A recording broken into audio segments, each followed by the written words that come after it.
اچھا، تو آج ہم اسلامی بینکنگ کے ایک بہت ہی دلچسپ مالیاتی آلے یعنی متوازی سلم کو سمجھنے کی کوشش کریں گے۔ یہ ایک ایسا نظام ہے جو ایک بہت ہی بنیادی لیکن اہم سوال کا جواب دیتا ہے۔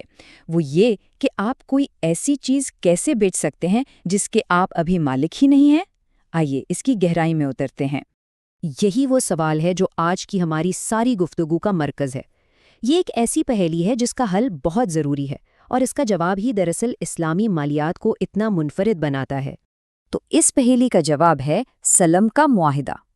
دیکھیے، عام اصول تو یہی ہے کہ اسلامی مالیات میں آپ مستقبل کی کوئی چیز نہیں بیچ سکتے جس کا وجود ہی نہ ہو۔ لیکن سلم ایک خاص رعایت ہے جو کچھ سخت شرائط کے تحت اس کی اجازت دیتی ہے۔ تو یہ اصل دنیا میں کام کیسے کرتا ہے؟ چلیں ایک مثال لیتے ہیں۔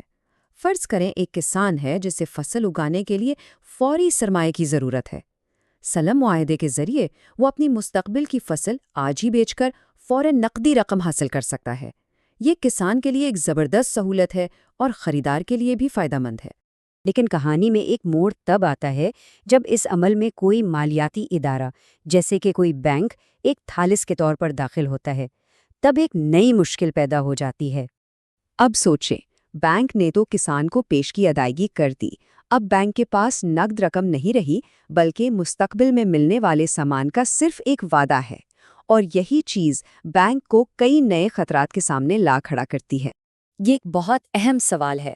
بینک اپنے سرمایہ کی حفاظت کیسے کرے گا جبکہ سامان ابھی تک اس کے قبضے میں بھی نہیں آیا؟ اور یہیں سے ہماری کہانی کا اگلا اور سب سے دلچسپ حصہ شروع ہوتا ہے۔ بینک کے اس مسئلے کا حل سامنے آتا ہے متوازی سلم کی شکل میں، لیکن یہ اتنا سیدھا سادہ بھی نہیں ہے۔ اس کے ساتھ ایک بہت ہی اہم شرط جڑی ہوئی ہے۔ آئیے ذرا اس کے پورے ڈھانچے کو سمجھتے ہیں۔ ایک طرف بینک کسان سے سلم معاہدے کے تحت فصل خرید رہا ہے، دوسری طرف بینک ایک بالکل الگ اور آزاد یعنی متوازی سلم معاہدے کے تحت وہی فصل کسی تیسرے فریق کو بیچ رہا ہے۔ اس طرح بینک کسان اور آخری خریدار کے بیچ میں ایک پل کا کام کرتا ہے۔ اور یہی وہ سب سے اہم شرط ہے۔ اسلامی فقہ میں صفقتین فی صفقہ یعنی ایک سودے میں دو سودے کرنے سے سختی سے منع کیا گیا ہے۔ اس کا مطلب یہ ہے کہ آپ دو معاہدوں کو آپس میں اس طرح جوڑ نہیں سکتے کہ ایک کی تکمیل دوسرے پر منحصر ہو جائے۔ ہر معاہدے کا آزاد ہونا ضروری ہے۔ اور یہی بات ہمیں متوازی سلم کے سب سے بنیادی اصول کی طرف لاتی ہے، اور وہ ہے دونوں معاہدوں کی مکمل آزادی۔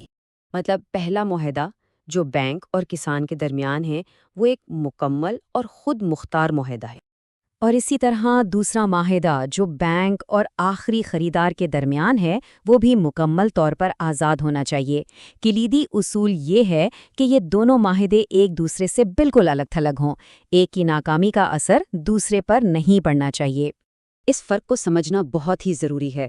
ایک ناجائز مشروط معاہدے میں بینک کہے گا بھائی میں تمہیں سامان تبھی دوں گا جب مجھے کسان سے ملے گا، لیکن ایک جائز متوازی سلم میں بینک کی ذمہ داری غیر مشروط ہوتی ہے۔ چاہے کسان ڈیفالٹ ہی کیوں نہ کر جائے، بینک کو ہر حال میں خریدار کو سامان فراہم کرنا ہی ہوگا۔ یہ اقتباس اسی نقطے پر مزید زور دیتا ہے۔ بینک کی ذمہ داری ہر حال میں قائم رہتی ہے۔ وہ یہ کہہ کر اپنی جان نہیں چھڑا سکتا کہ جی مجھے تو پیچھے سے سامان ہی نہیں ملا، اسے مارکیٹ سے خرید کر بھی خریدار کو سامان دینا ہی پڑے گا۔